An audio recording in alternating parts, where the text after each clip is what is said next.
morning po, Sir Punsalan. This is Warren B. Dolendo from TCPE 3-1, and this is my activity 2 in gender and on gender and society. So, my way of presentation po is via storytelling using slideshows. So, the title of the story po is The Colors of Leo. This is an advocacy storyboard for inclusivity. So, next po. So this is Leo. He's the star catcher of the baseball team. But in secret, Leo also practices ballet. He loves the power of the field and the grace of the stage equally. So we know po na si Leo, si Leo ay isang baseball player which is very common sa pagiging lalaki. And aside from that, he is also a ballet player secretly. So, wala po masyadong nakakalam na isa siyang ballet, especially yung kanyang mga football teammates.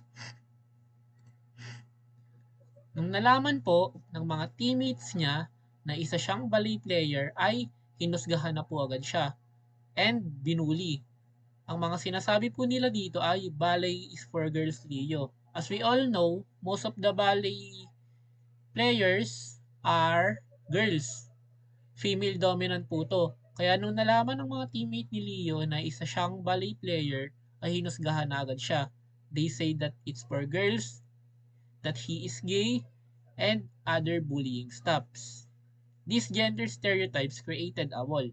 Leo felt he had to choose between his passion and his friends. Maya, the team captain, stood up for him. She reminded the team that respect is about valuing the person, not the label. She chose to be an ally. Si Maya po na team captain ng football ay ni-remind yung mga teammates niya that respect is about valuing the person, not about the gender of the person. Then, the team learned po that talent has no gender.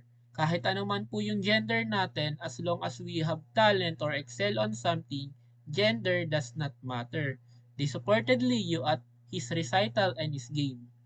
This shows inclusivity, making space for everyone to be their true selves. Our key lessons po sa story ni Leo is gender expression. Everyone should be free to express themselves through hobbies and interests without fear. So, just express yourself po with what you really are and who you really are without being scared about other people might say. Fighting discrimination, bullying based on gender roles hurts everyone mental health and potential. So, don't bully someone po because it will hurt them. And empathy. Understanding another's journey is the first step toward a respectful school.